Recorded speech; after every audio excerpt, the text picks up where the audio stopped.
Halo Eko, makin cerah aku tengok wajahmu setelah udah dapat kerja ya. Apalagi nih awal bulan ya kan, makin berseri-seri aku tengok. Makasih juga ya Nomi, udah bantu aku carikan kerja. Kalau enggak, masih jadi beban aku ini. Jadi kayak mana? Lancar kerjamu? Lancar Nom, tapi karena masih naik angkot itu, capek kali kalau mau berangkat dan pulang kerja. Kayaknya harus beli motor sih ini. Wih, cair-cair. Udah rencana beli motor aja, bah. Mantap kali Eko. Motor apa yang mau kau beli, Ko? Masih bingung. Kalau motor metik memang terjangkau, tapi nggak keren. Kalau moge, bisa bikin kegantenganku bertambah, tapi itulah mahal. Dih, perasaan ganteng kau ya. Masih baru kerja loh kau. Pentingin dulu kebutuhan, bukan keinginan.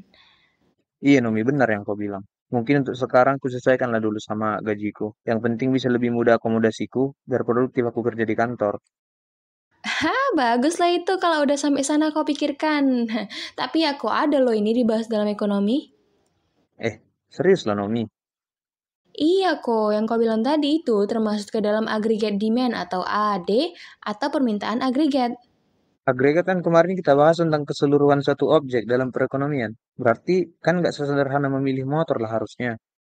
Iya sih, tapi biar aku jelaskan dulu ya samamu. Nah, permintaan agregat ini adalah jumlah permintaan barang dan jasa dalam perekonomian pada tingkat harga tertentu.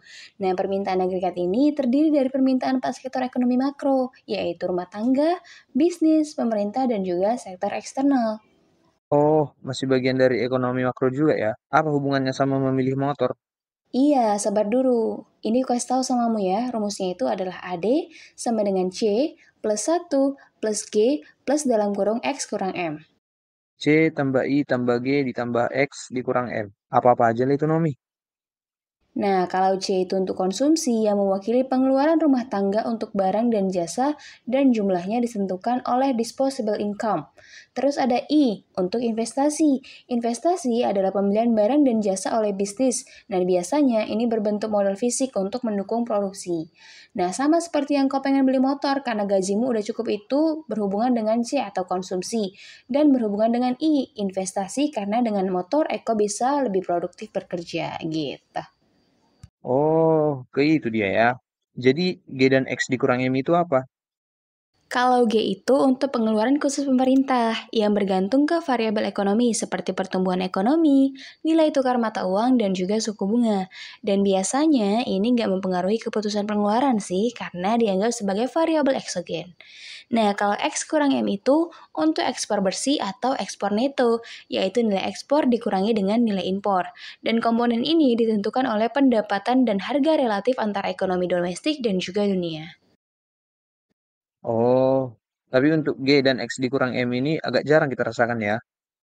Bukan jarang dirasakan sih kok, tapi lebih sering kita tidak menyadarinya dan itu padahal mempengaruhi permintaan agregat. Dan perlu kau tahu ya kok, permintaan agregat ini punya kurva. Nah, kurvanya itu kayak gini. Adalah kurva yang menggabungkan antara jumlah output yang diminta dengan tingkatan harga. Bah, bah, bah, bah. Lengkap sekali ya. Gak hanya rumus, tapi kurvanya juga ada.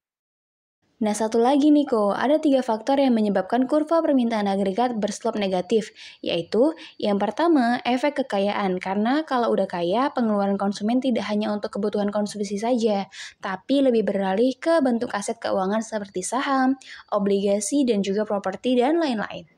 Yang kedua, dampak harga bunga. Karena perubahan tingkat harga dapat mempengaruhi harga bunga sehingga mempengaruhi produksi dan juga investasi. Dan yang ketiga, efek pembelian asing atau ekspor dan impor. Karena jumlah ekspor dan impor dalam suatu kegiatan perekonomian tergantung pada harga domestik asing. Oh, paham Nomi. Nah, itu tadi kan permintaan agregat. Kalau ada permintaan, pasti ada penawaran dong. Ada nggak pembahasan mengenai penawaran agregat? Wih, bagus juga instingmu ya kok. Ini ada nih kok, mau aku jelaskan juga nggak? Ya iyalah Nom, penasaran aku ini.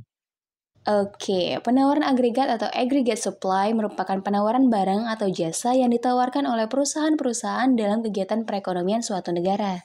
Ada kurvanya juga. Tentu ada lah kok. Kurva penawaran agregat dapat menunjukkan hubungan antara tingkat harga barang dan jasa di suatu negara dengan kuantitas barang dan jasa yang dihasilkan perusahaan di negara tersebut. Kayak mana emang penggambaran hubungan harga dan kuantitas?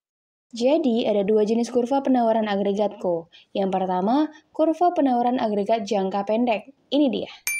Nah, dalam jangka pendek, peningkatan tingkat harga cenderung meningkatkan jumlah barang dan jasa yang ditawarkan. Penurunan tingkat harga cenderung mengurangi jumlah barang dan jasa yang ditawarkan. Oh, paham, paham, paham. Yang kedua ini apa, Nomi? Nah, yang kedua namanya kurva penawaran agregat jangka panjang. Kalau tadi jangka pendek, sekarang jangka panjang. Dan bentuk kurvanya ini dia.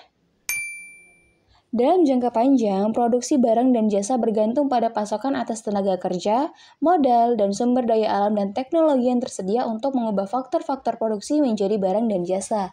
Dan tingkat harga ini tidak mempengaruhi variabel-variabel ini dalam jangka panjang.